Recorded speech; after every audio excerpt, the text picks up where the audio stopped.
అలీ అలీ అని అన్నట్టు నేను ఫస్ట్ సుబ్రసాద్ గారు ఇలా అడిగితే నేను ఫస్ట్ కాల్ చేసింది అలీ అన్నకి. అన్న ఇలా అడుగుతున్నారు అంటే వాయిస్ ఇంకా దగ్గర ఉంది కొంచెం బొంగురు సారీ అంటే ఇందాక ఏం చెప్పారు అదే చెప్పారు. ఒక 200 years లేకపోతే ఇంకా ఎక్కువ మనం ఉన్నా లేకపోయినా మన వాయిస్ డిజ్నీ లైబ్రరీలో ఉండడం అనేది it's a great achievement. Disney అన్నది ఒక పెద్ద సంస్థ, ఆ సంస్థలో నీ వాయిస్ ఒక క్యారెక్టర్ని ఇస్తున్నామంటే అది one of the greatest things అని చెప్పడం జరిగింది. అందుకే నేను అన్న అడ్వైస్ తీసుకుని ఈ సినిమాలో చేశాను. మోర్ ఇంపార్టెంట్లీ నేను సీత మార్కెట్లో సినిమా చేయటం అనే సినిమా నా second cinema. First mister perfect తర్వాత ఆ వెనకాల నలుగురిలో ఆడవాడు బాగానే చేశాడని చెప్పి సీత మార్కెట్లో కూడా తీసుకున్నారు. మళ్ళీ నలుగురిలో ఓకే తీసుకుంటే అందులో నా ఫస్ట్ సీన్ వచ్చి ఎస్ఆర్ నగర్ ఉమేష్ చంద్ర గారి స్టాచ్యూ పక్కన ఒక పొడిగడ్డ బిల్డింగ్ ఉంటుంది. ఆ బిల్డింగ్ పైన ఒక 4 ఫ్రెండ్స్ కూర్చొని ఒక ఫ్రెండ్ నా మీద ఇలా చేసి ఇలా చేసి ఎదురుగా ఉన్న ఒక పోస్టర్ని చూపించి మాట్లాడుతూ ఉంటాడు.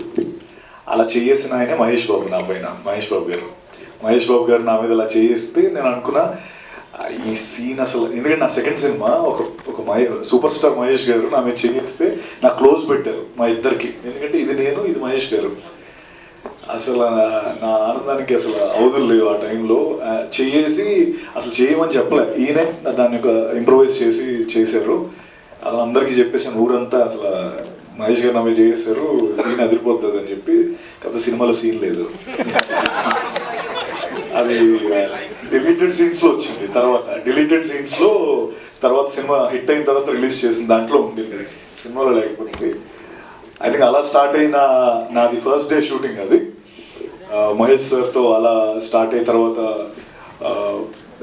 సర్లే నీకెవరిలో చిన్న రూపు తీశాను. అండ్ ఇలా సార్తో పాటు టాకా అనే క్యారెక్టర్కి వాయిస్ ఇవ్వడం very very happy. And I think అన్నట్టు హ్యూమన్స్కి ఇవ్వడం వేరు, ఇలా యానిమల్ క్యారెక్టర్స్కి ఇవ్వడం వేరు. నాకు ఎందుకో ఆనెస్ట్గా చెప్పాలంటే నేను దీని తర్వాత డిస్కవరీ ఛానల్ మామూలు యూజువల్లీ నేను నైట్ అయ్యేటప్పటికి ఈ చంపుకోడలు నరుక్కోడలు ఎక్కువ చూస్తూ ఉంటాను, ఈ యానిమల్స్వి. ఈ ఊరికే అదొక ఏంటో జోన్లోకి వెళ్ళిపోయా.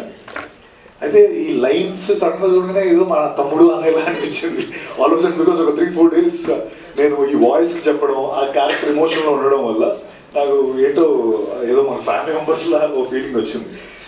So that was the impact line Mufasa created. And glad నా వాయిస్ ఈ సినిమా. అండ్ ఇంకొక కోఇన్సిడెన్స్ ఏంటంటే టాకా క్యారెక్టర్ అది.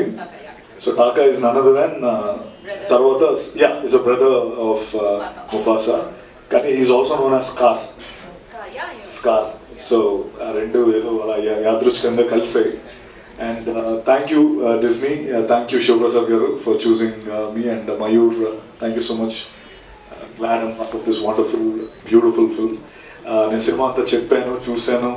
మహేష్ గారి యూజువల్ అంటే ఆ పంచెస్ అద్భుతంగా ప్రేలే. ఈ సినిమాలో మీరు చాలా బాగా ఎంజాయ్ చేస్తారు. మా ఇద్దరు collaboratory and everything work really well. Thank you so much నాకు ఈ అవకాశం ఇచ్చినందుకు.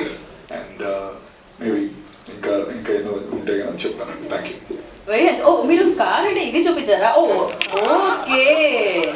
ఓకే అప్పుడే స్కార్ పడేది దీని వలన, డిజ్నీ వలన, ఫ్యూచర్లో రాబోయే దీని వలన. Okay crazy. And one final question Satya to you, like ఏంటి అంటే మీకు ఏమైనా do you remember any line? ఏది ఒక్కసారి ఏదైనా? అదా సరిపోయింది, తినడానికి సరిపోయిన ఇంకో తెంగరోడు తోడు మనకి. That's crazy. అండ్ ఈ డైలాగ్తో మేము మీడియాకి ఇచ్చేద్దాం అనుకుంటున్నాము. We have a Q&A session with media. So I request chairs